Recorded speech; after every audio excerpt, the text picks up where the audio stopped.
প্রিয় দর্শক, আজকে জানাবো সকলের আলোচিত ব্যক্তি ডক্টর মোহাম্মদ ইউনূস সম্পর্কে, তার যোগ্যতা সম্পর্কে। ডক্টর ইউনূস আসলে কে?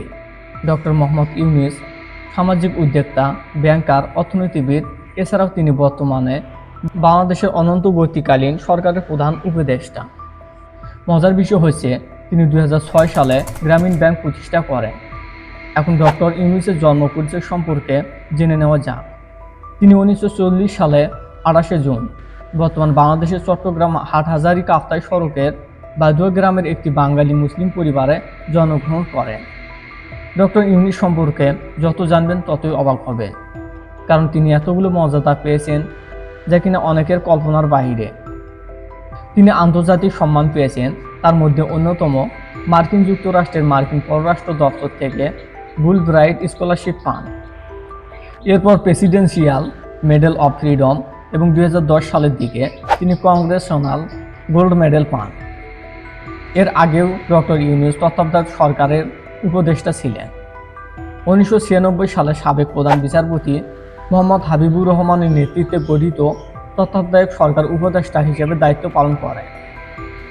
এর আগেও তিনি যখন 1976 সালে গ্রামীণ ব্যাংক প্রতিষ্ঠা করেন এবং বাংলাদেশের গরিবদের মধ্যে প্রায় 53 লাখ মানুষকে 5.1 বিলিয়ন মার্কিন ডলার ঋণ দেয়। বাংলাদেশের সবচেয়ে যোগ্যতা সম্পন্ন ব্যক্তি ডক্টর মোহাম্মদ ইউনূস।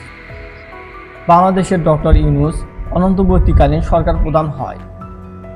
ডক্টর ইউনূস এমন একজন নেতা যা কিনা বাংলাদেশই নয়, বরং আন্তর্জাতিক পর্যায়ে লক্ষ লক্ষ মানুষের জীবনের উপকার করেছে।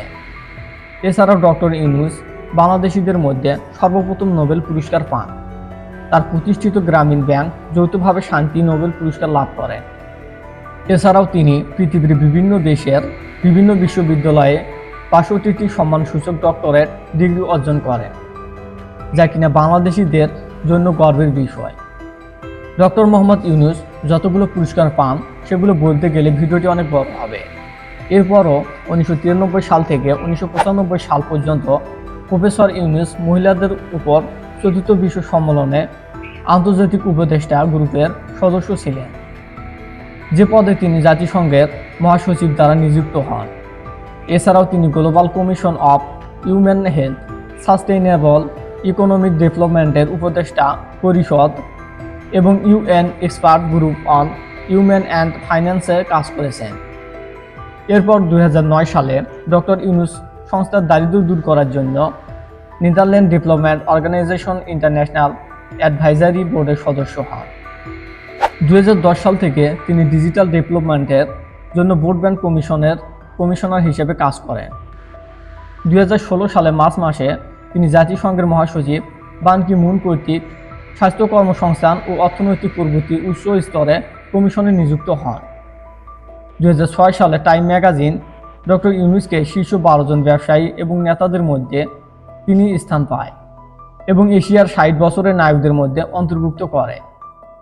ডক্টর ইউনূসের বিরুদ্ধে বাংলাদেশের 174টি মামলার মুখোমুখি হতে হয়, তার মধ্যে 172টি দেওয়ানি মামলা ছিল।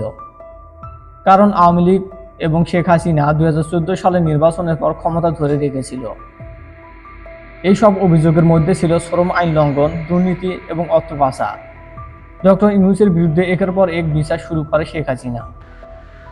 এই ধরনের সকল মামলা ছিল মিথ্যা মামলা, কারণ তার সমর্থকরা বলেন বাংলাদেশের বর্তমান ক্ষমতাসীন দল আওয়ামী লীগের বিরোধী হিসেবে একটি রাজনৈতিক দল গঠন করতে চেয়েছিলেন ডক্টর ইউনূস।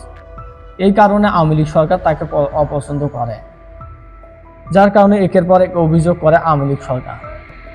অ্যামনেস্টি ইন্টারন্যাশনাল বলেন ডক্টর ইউনূসের বিরুদ্ধে ভিন্ন মতের একরকম রাজনৈতিক প্রতিশোধ নেওয়া হয়েছে। এই ধরনের সকল মিথ্যা মামলা দেওয়া হয় ডক্টর ইউনূসের বিরুদ্ধে। প্রিয় দর্শক, ডক্টর ইউনূস সম্পর্কে এই ছিল ভিডিওটি সম্পূর্ণ দেখার জন্য অসংখ্য ধন্যবাদ।